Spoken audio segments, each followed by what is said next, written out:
जय भीम दोस्तों, मैं रजत मौर्य आप सभी का स्वागत करता हूं बहुजन साहित्य के इस प्लेटफॉर्म पर, जहां पर हम चर्चा करते हैं बहुजनों से जुड़े मुद्दों पर, बहुजनों के साहित्य पर, और हम चर्चा करते हैं बहुजन लेखकों से।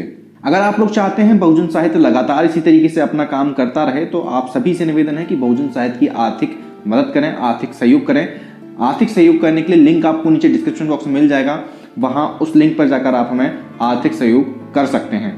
वीडियो शुरू करने से पहले आप सभी से निवेदन है कि चैनल पर नए हैं तो चैनल को सब्सक्राइब कर लीजिए, पुराने वीडियोस भी जाकर देखिए।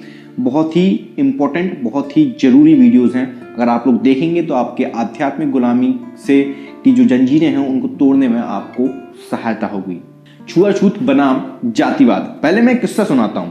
अभी कुछ दिन पहले की बात है, मेरे नाना जी एक्सपायर हुए इसी मंथ में, और मैं अपने ननिहाल नाना जी के यहाँ गया था।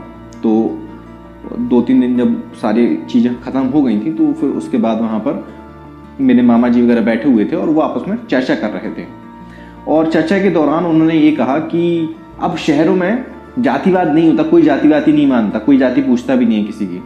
और हालांकि माहौल तो ऐसा था कि जहाँ पर मुझे नहीं हंसना चाहिए, लेकिन मेरे मुंह से हंसी निकल गई। और मैंने उनको थोड़ा बहुत समझाया, लेकिन वो समझने के लिए तैयार नहीं थे।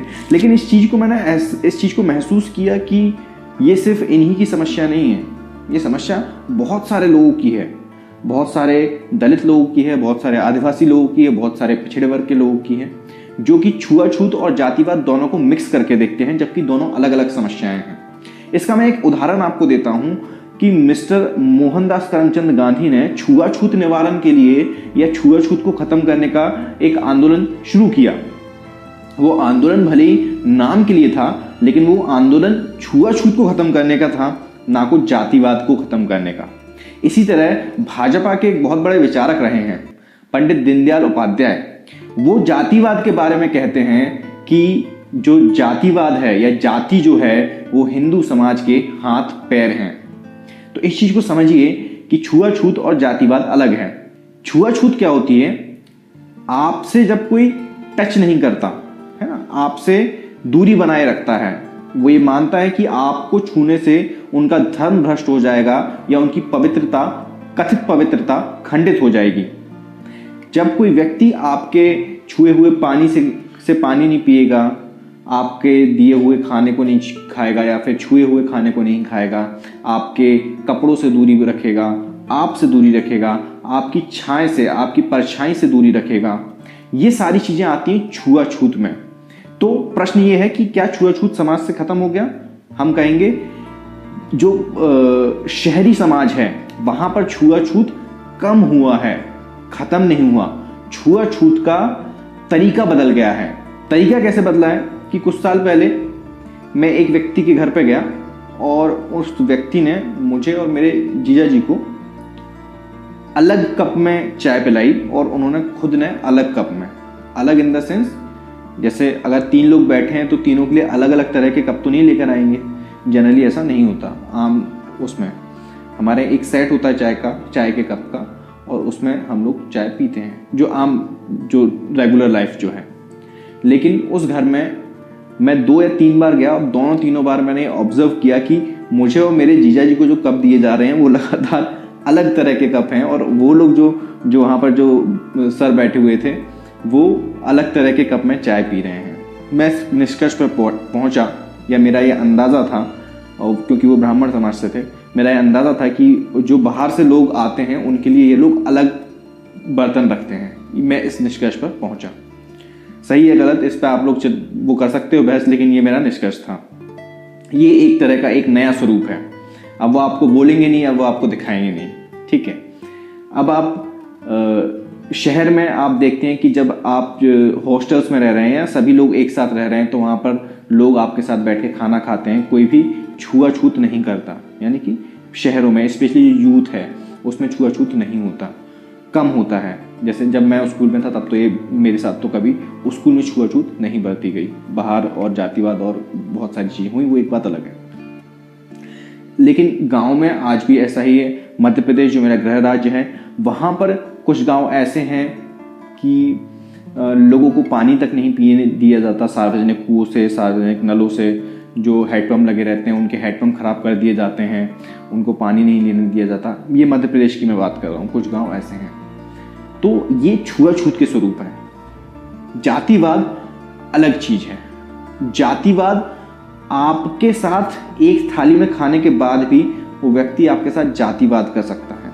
तो पहले आपको जातिवाद की जो पूरी संरचना है उसको समझनी पड़ेगी। जातिवाद को क्यों बनाया गया उसको समझना पड़ेगा।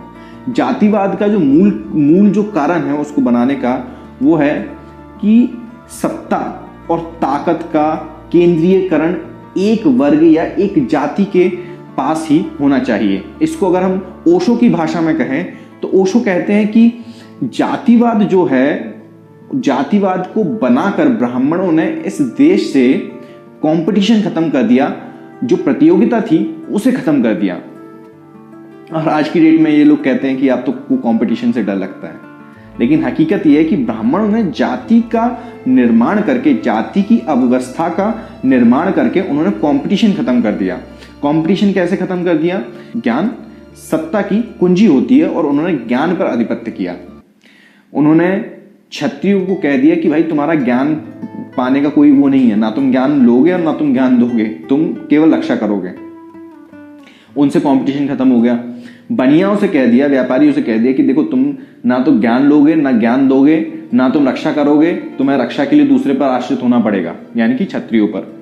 इस तरीके से उनसे भी कंपटीशन खत्म कर दिया। जो शूद्र वर्ग था उससे कह दिया भाई तुम करोगे सेवा, ना तुम ज्ञान लोगे, ना तुम ज्ञान दोगे, ना तुम हथियार उठाओगे, ना तुम धन संपदा का अर्जन करोगे। तो अब वहां पर भी कंपटीशन खत्म हो गया।